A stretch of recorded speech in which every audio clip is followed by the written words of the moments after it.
I stood in the shadows of my own hallway, clutching a world's best dad mug I'd bought for myself, watching through a crack in the door as my wife and kids toasted to my early demise. They weren't mourning, they were celebrating. My wife, Sarah, was laughing with her tennis coach about how the life insurance policy would finally clear their debts, while my own children were arguing over who would get my home office and my custom-built car.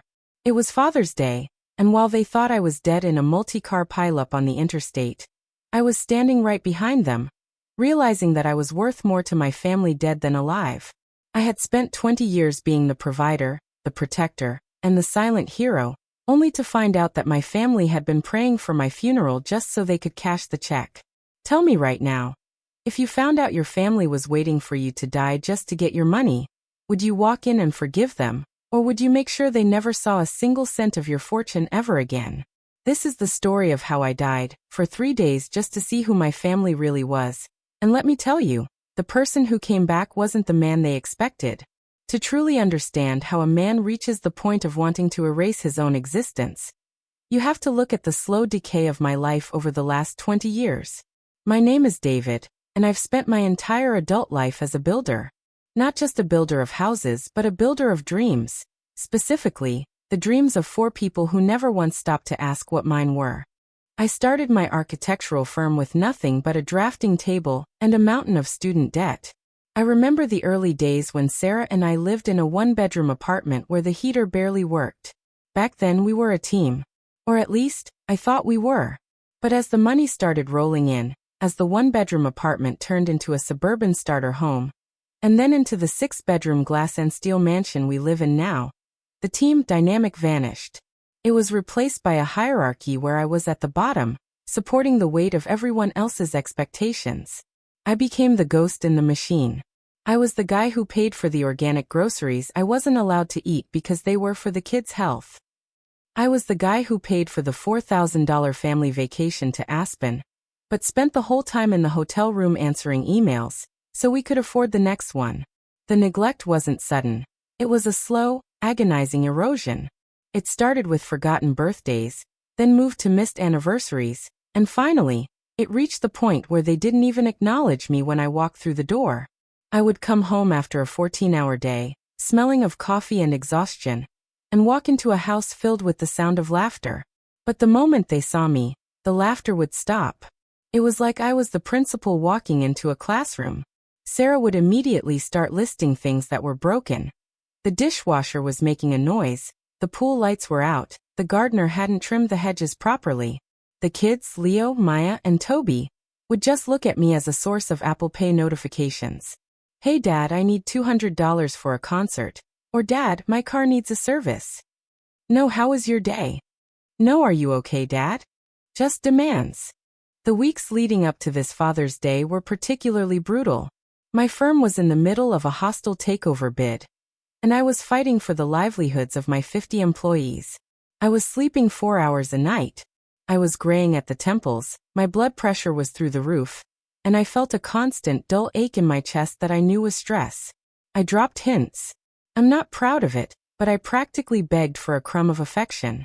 I mentioned how much I missed our old backyard BBQs.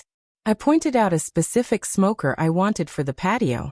I even put the date on the shared family calendar with a red heart around it. On Saturday night, the day before Father's Day, I came home late to find the house dark except for the light in the kitchen. I saw Sarah and the kids huddled together, whispering. For a second, my heart soared. I thought, this is it. They're planning the surprise. They haven't forgotten. I went to bed with a smile on my face for the first time in months. The accident happened at 8:15 a.m. on Sunday morning. I had gone out early to get some high-end charcoal for the grill I assumed we'd be using. On the way back, a semi-truck lost its brakes on a downhill slope. It was like a scene from a movie. Metal shrieking, glass exploding, the world spinning in slow motion. My car was clipped and sent tumbling down an embankment into a wooded ravine. I survived by a miracle. I crawled out of the wreckage, covered in blood and grime, my phone crushed in my pocket. As I sat there on the forest floor, gasping for air, I heard the sirens in the distance. I looked up at the road and saw the wreckage of another car. A car that looked exactly like mine, completely engulfed in flames. The news reports would later say the driver was unrecognizable. I was about to climb back up to the road when I saw a news van pull up. I heard the reporter talking about a prominent local businessman involved in a fatal crash. Something in me snapped. A dark, cynical curiosity took over. I didn't want to be David the provider anymore. I wanted to see who they were when the money stopped.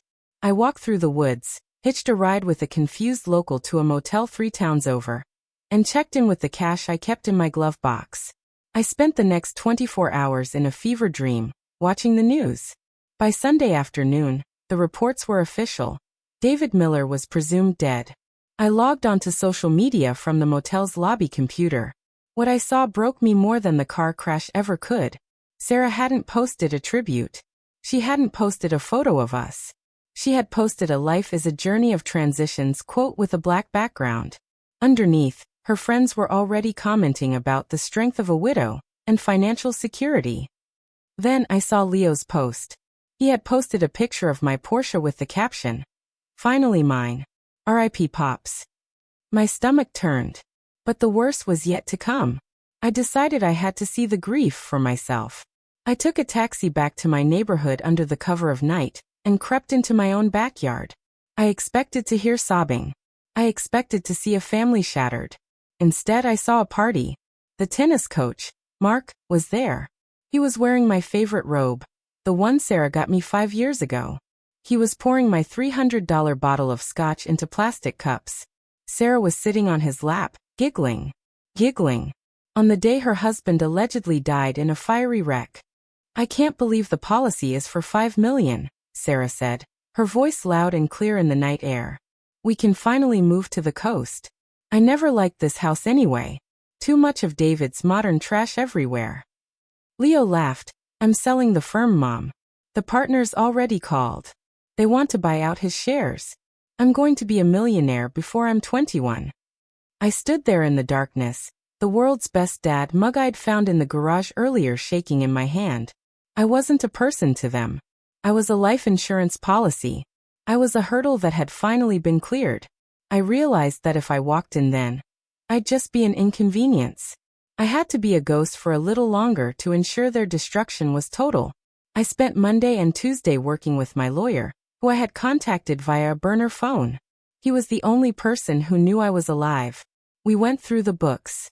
We discovered that Sarah had already started the paperwork for the insurance claim within 3 hours of the news report. She hadn't even waited for a body to be identified. We also found out that she had been funneling money to Mark for over a year, disguised as home maintenance fees. I felt a cold, surgical precision take over my emotions. I didn't want them back. I wanted them to feel the void. I instructed my lawyer to prepare the final accounting. So that is the situation I was in. I was a dead man watching his family feast on his remains. I had the choice to stay dead and vanish to a tropical island with the millions I had in offshore accounts, or I could return and deliver a brand of justice that would leave them with nothing. Before I tell you about the moment I walked into the memorial brunch and the secret I revealed about Sarah's tennis coach that made her world collapse, I want you to pause. Go to the comments right now. Is there any coming back from this? If your children celebrated your death, would you ever consider them your children again?